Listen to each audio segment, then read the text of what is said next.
एक दिन उसने सोचा, खेतों में से इन जानवर को भगाने के लिए क्यों ना मैं अपने बड़े भाई की मदद लूं। वैसे भी बड़े भैया अंधे हैं, अगर वह खेत में बैठे रहेंगे और जानवरों की आहट। दोस्तों, किसी के भी मन की बातें जानने के लिए 3 तरीके होते हैं, लेकिन इन तीनों तरीकों को समझना अति आवश्यक है। यदि आप इन तीनों तरीकों को समझ लेते हैं तो आप किसी के भी मन की बातें बड़ी ही आसानी से जान सकते हैं, समझ सकते हैं। तो चलिए इसे एक बुद्ध कहानी के माध्यम से समझते हैं कि किस तरह से आप दूसरों की मन की बातें जान सकते हैं, समझ सकते हैं। बहुत समय पहले की बात है, एक छोटा सा गांव था। उस गांव में 2 भाई रहा करते थे। बड़ा भाई अंधा था, जिस कारण वो हमेशा घर पर ही बैठा रहता था, और छोटा भाई खेती किया करता था। लेकिन खेतों में अधिक जानवर आने से पूरी फसलें नष्ट हो जाती थी, जिस कारण छोटा भाई बहुत परेशान हो चुका था। तभी उसे एक तरकीब सूझी। एक दिन उसने सोचा, खेतों में से इन जानवर को भगाने के लिए क्यों ना मैं अपने बड़े भाई की मदद लूं। वैसे भी बड़े भैया अंधे हैं, अगर वह खेत में बैठे रहेंगे और जानवरों की आहट आने पर वो उन्हें जोर से चिल्लाकर भगा सकते हैं, जिससे हमारी फसलें बच सकती हैं। इसलिए उन्हें मैं खेत में बिठा देता हूं।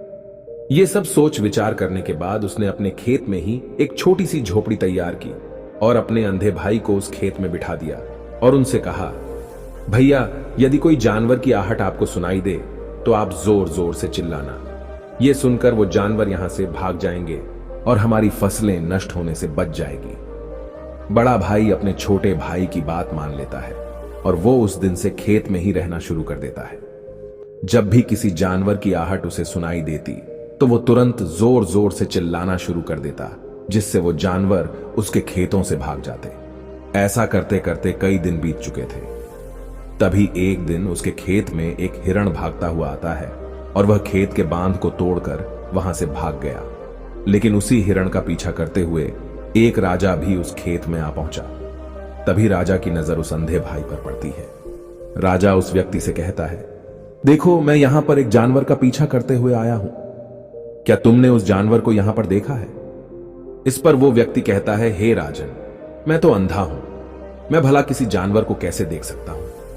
लेकिन मैं आपको इतना जरूर बता सकता हूं कि जो जानवर मेरे खेतों से होकर भागा है वो आपके लायक नहीं है। आप उसके पीछे अपना समय यूं ही व्यस्त कर रहे हैं। राजा उस अंधे व्यक्ति की बात सुनकर बड़ा अचरज में पड़ गया। वो ये सोचने लगा कि आखिर ये तो अंधा है, फिर इसे कैसे पता कि जिस हिरन को मैं तलाश रहा हूं वह हिरन मेरे लायक है ही नहीं।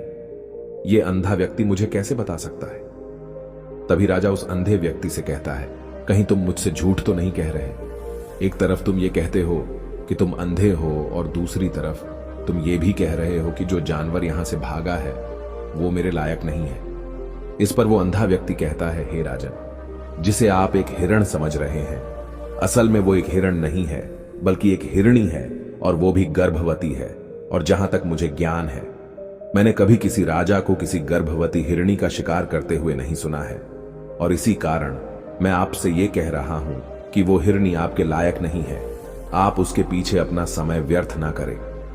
यह सुनकर राजा और भी अचरज में पड़ गया। वो ये सोचने लगा कि आखिर ये अंधा आदमी ये कैसे जान सकता है कि वो हिरणी है और गर्भवती है। राजा कुछ देर सोच विचार करने के बाद अपने सेनापति से कहता है, सेनापति जी, मुझे वो जानवर जिंदा चाहिए, क्योंकि मुझे यह पता करना है क्या वह हिरणी है और क्या वह गर्भवती है। क्योंकि यह अंधा आदमी बहुत विश्वास के साथ कह रहा है और मुझे इस बात की पुष्टि करनी है।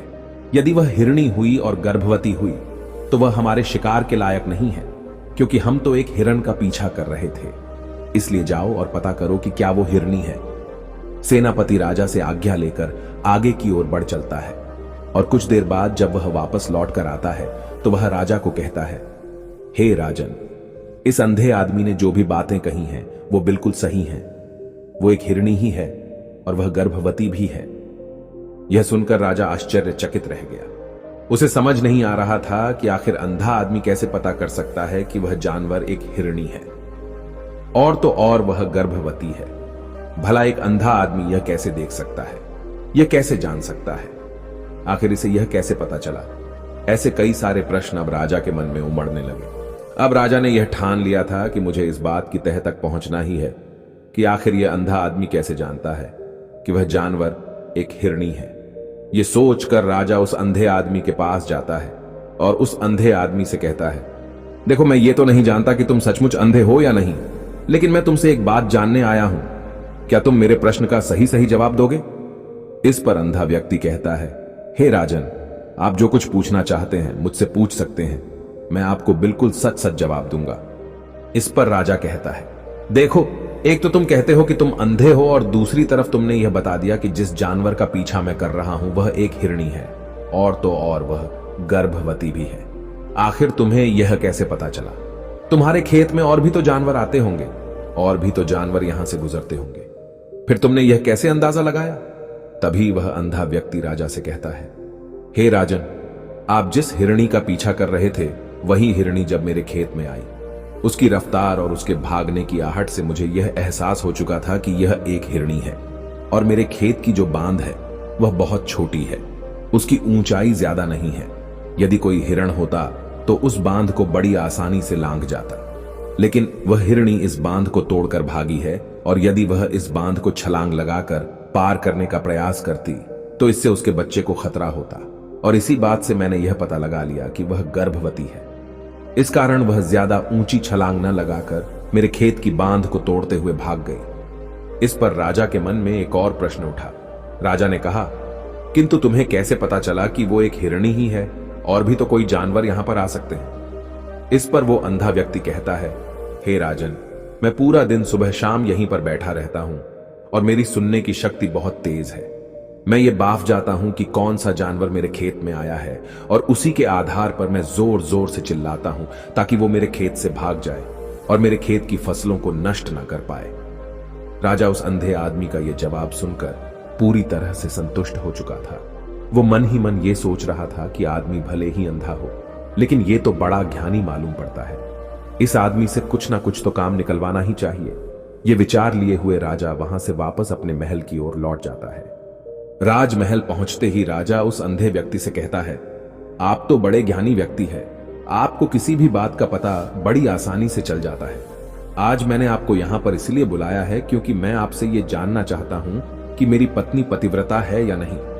इस पर वो अंधा व्यक्ति कहता है, हे राजन, ये कैसा प्रश्न हुआ? इस पर राजा कहता है, मैंने आपसे बिल्कुल उचित प्रश्न किया है, मुझे इस प्रश्न का उत्तर दीजिए। इस पर वो अंधा व्यक्ति कहता है, हे राजन, ये सारी बातें जाने दीजिए। आपकी शादी को इतने साल बीत चुके हैं, और अब आप ये बात क्यों जानना चाहते हैं? आपके मन में ऐसे प्रश्न क्यों उठ रहे हैं? इस पर राजा जिद करते हुए कहता है, देखिए, आपको मुझे इस प्रश्न का उत्तर तो देना ही होगा। यदि आप मुझे इस प्रश्न का उत्तर नहीं देंगे तो मैं आपको मृत्युदंड दे दूंगा। राजा के मुख से यह बात सुनकर वो अंधा व्यक्ति कहता है, हे राजन, यदि आप इस प्रश्न का उत्तर चाहते हैं तो उसके लिए आपको मेरा एक काम करना होगा। राजा कहता है, बोलो, मुझे क्या काम करना होगा? इस पर व्यक्ति कहता है, इसके लिए आपकी पत्नी को मेरे साथ कमरे में अकेले छोड़ना होगा।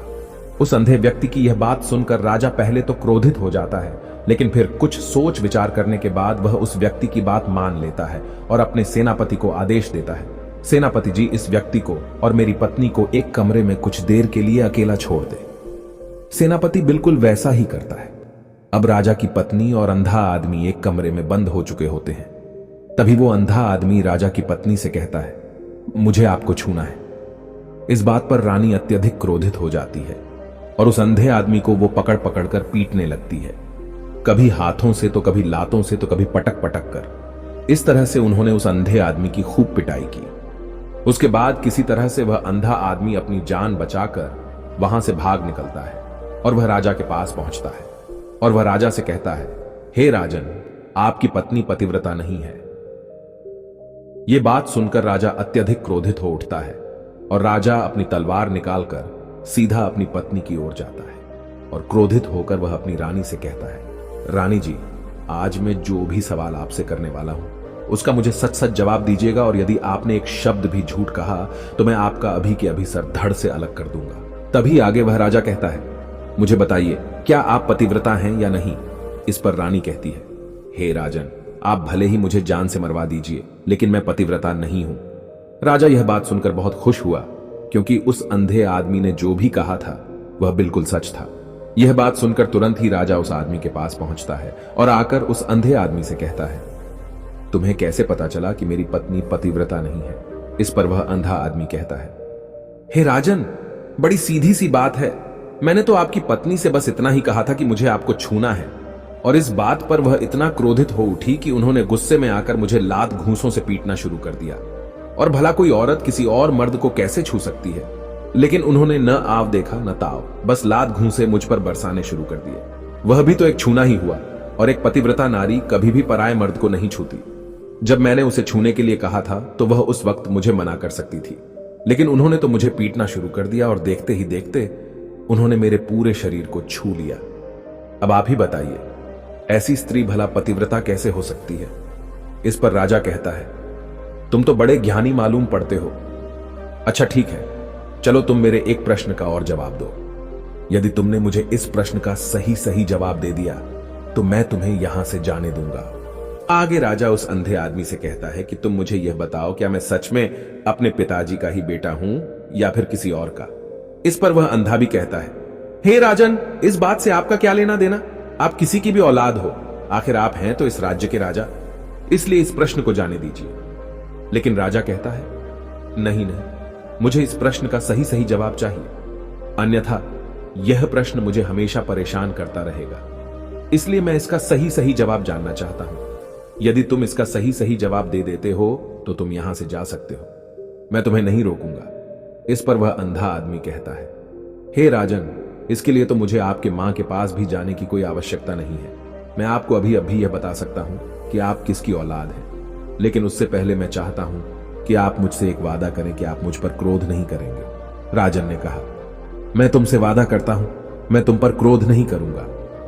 इसके बाद वह अंधा आदमी राजा से कहता है, हे राजन, आप है तो अपने ही पिता के पुत्र, लेकिन आप पर एक कंजूस सेठ की छाया पड़ी हुई है। यह सुन राजा बहुत क्रोधित हो उठा और वह तुरंत तलवार निकालकर अपनी मां के पास जा पहुंचा। वह वहां पर पहुंचने के बाद अपनी मां से कहता है, मां, मुझे सच सच बताइए, क्या मैं अपने ही पिता का पुत्र हूं या नहीं? यदि आपने मुझे सही सही नहीं बताया तो वह यहीं पर अपने प्राण त्याग दूंगा। मुझे बताओ क्या सच है? इस पर उस राजा की मां कहती है, बेटा, तू है तो अपने ही पिता का पुत्र, लेकिन तुम्हारे ऊपर एक कंजूस सेठ की छाया पड़ी हुई है।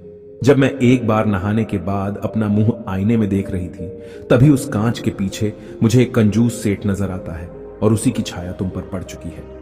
यह सुन राजा बहुत खुश हो जाता है और वह तुरंत दौड़ा दौड़ा वापस उस अंधे आदमी के पास पहुंचता है और उस अंधे आदमी से कहता है, तुम्हें यह कैसे पता चला कि मुझ पर एक कंजूस सेठ की छाया पड़ी हुई है? इस पर वह आदमी कहता है, हे राजन, आपने मुझसे कई सारे सवाल पूछे जिनका जवाब मैंने आपको सही सही दिया है। यदि कोई और राजा होता तो मुझे इसके बदले में ढेरों सारे इनाम मिल चुके होते, लेकिन अब तक आपने एक फूटी कौड़ी तक नहीं दी है। इस बात से ही मैंने अंदाजा लगा लिया था कि आप बहुत कंजूस हो। यह बात सुनकर राजा जोर जोर से हंसने लगा और कहता है कि आप जो भी मांगेंगे वह मैं आपको अवश्य दूंगा, लेकिन मुझे यह बताओ कि तुम्हें कैसे पता चल जाता है कि कौन सी बात सही है और कौन सी गलत? तुम किसी भी बात का इतना सटीक और सही जवाब कैसे दे पाते हो?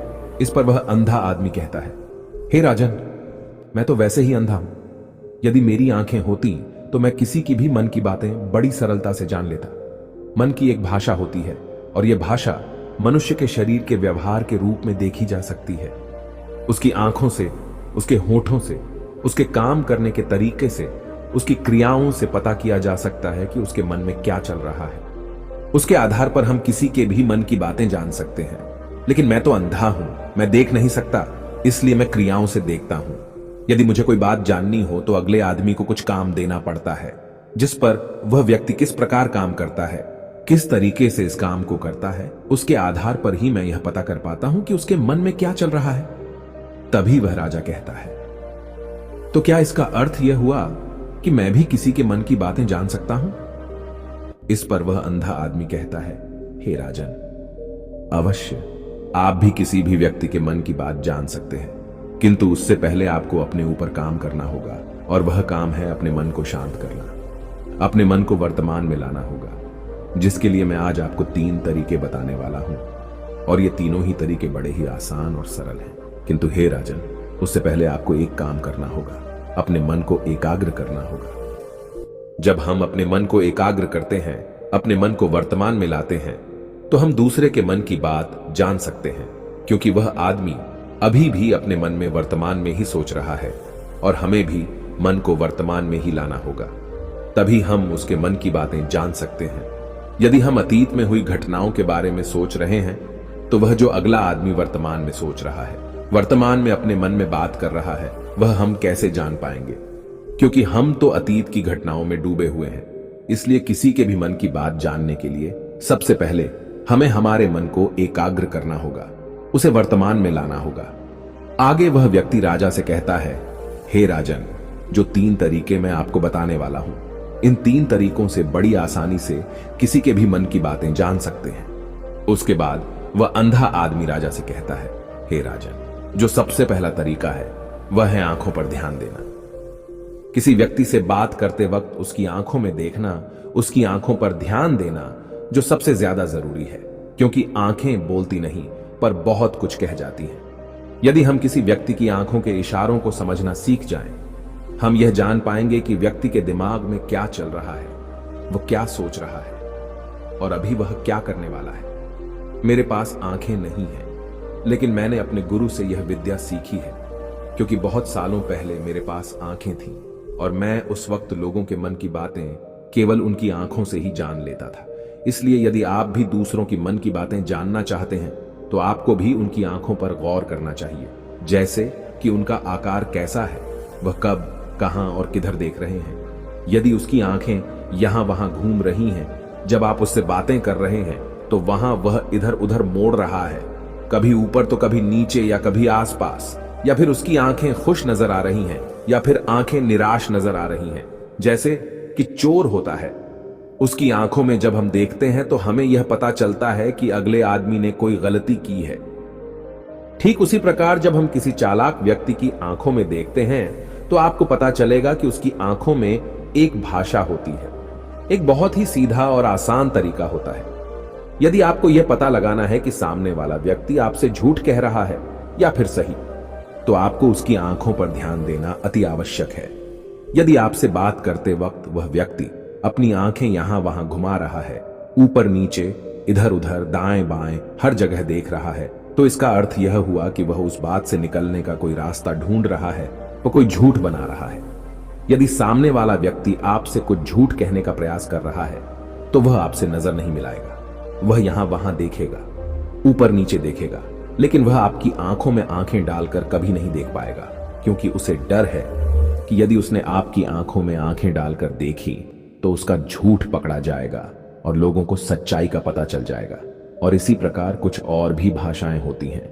जब आप किसी की आंखों में आंखें डालकर यह देखना शुरू कर देंगे कि उसके हाव भाव क्या है, ठीक उसी प्रकार चेहरे के हाव भाव होते हैं, जिससे हम मन की बातें बड़ी आसानी से समझ सकते हैं और इन्हें भी समझना बहुत जरूरी है। कभी कभी कोई व्यक्ति अपने चेहरे से जैसे आंख, होंठ और बहुत से कुछ अलग अलग व्यवहार करता है। यदि आप किसी व्यक्ति के चेहरे में गौर करेंगे तो आप आसानी से समझ पाएंगे कि वह व्यक्ति निराश है, जब व्यक्ति बहुत उदास है, या फिर वह बहुत खुश है, या फिर उसे कोई बहुत बड़ा दुख है। वह अपने अंदर क्या महसूस कर रहा है, ये सारी बातें हम उसके चेहरे के हाव भाव से पता कर सकते हैं। फिर चाहे इंसान जुबान से कुछ बोले या ना बोले, लेकिन आप उसके चेहरे से सब कुछ पता कर सकते हैं। आगे व्यक्ति राजा से तीसरा तरीका बताते हुए कहता है, हे राजन, इसी प्रकार तीसरी भाषा भी है, अर्थात तीसरा तरीका भी है, और वह है हाथों के इशारे और शरीर का व्यवहार। मन की बात समझने के लिए हमें हाथ के इशारे। आजकल इंडिया में सब कर क्या रहे हैं? ग्रो कर रहे हैं। सारे ग्रो कर रहे हैं। भीड़ में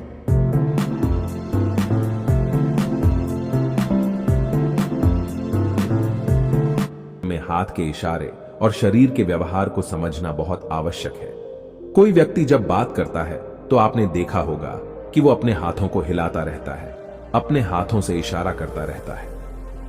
बातों के साथ साथ अपना शरीर का जो व्यवहार है, अर्थात बॉडी लैंग्वेज, उसका भी पूरा उपयोग करता है, जिससे हमें यह पता चल पाता है कि वह व्यक्ति हमारी बातों पर कितना ध्यान दे रहा है और उसके मन में क्या चल रहा है।